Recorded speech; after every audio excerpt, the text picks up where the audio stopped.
Most people know Siddhartha Gautama as the Buddha, the Enlightened One, a spiritual teacher from ancient India. But what if he was more than just a wise man? What if he was actually a prophet, a messenger sent by God, not only to his people, but as part of a much larger divine pattern? In Islam, only 25 prophets are mentioned by name in the Quran, including Noah, Moses, Jesus, and Muhammad. But the Quran also says something profound. And we certainly send into every nation a messenger. That means every people, every culture, every civilization received divine guidance. So what about India? What about a prince who gave up luxury to seek truth, who lived a life of peace, taught morality, rejected excess, and warned against greed and desire? Could Buddha have been one of those messengers? Siddhartha Gautama was born around the 6th century BCE in Lumbini. Today, in modern-day Nepal, he was a prince, raised in wealth and comfort, but abandoned it all in search of truth. After years of deep reflection, meditation, and sacrifice, he achieved what he called enlightenment. He taught compassion, nonviolence, and mindfulness. He taught people to overcome desire, to avoid harming others, to live with discipline.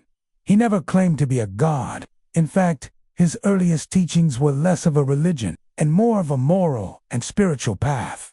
Sound familiar? In the Islamic world, several scholars have speculated about Buddha. The great polymath al-Biruni, who studied Indian religions in the 10th century, noted the similarities between early Buddhist ideas and Islamic ethics. Others, like Hamid Abdul Qadir, wrote that Buddha might have been a prophet known in Islam as a figure mentioned in the Qur'an, and whose identity remains uncertain. Some modern scholars, including Dr. Zakia, believe that if someone teaches righteousness, discourages idol worship, and promotes moral living, then they may very well have been a prophet.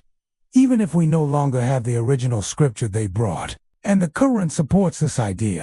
And there are messengers we have mentioned to you, and messengers we have not mentioned to you. But over time, Buddha's teachings were changed. After his death, followers built statues, created rituals, and introduced ideas like reincarnation, ideas that may not have been part of his original message. This happened to other prophets too.